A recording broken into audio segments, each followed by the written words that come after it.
Добър ден, казвам се Велизар Петков от България, София.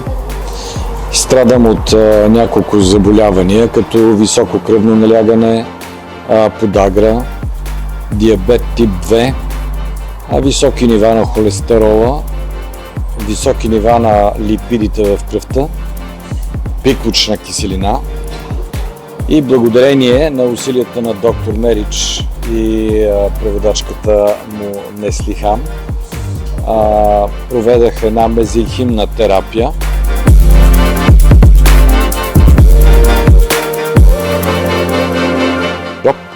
И по тази причина съм тук и съм щастлив, да мога да използвам услугите на център.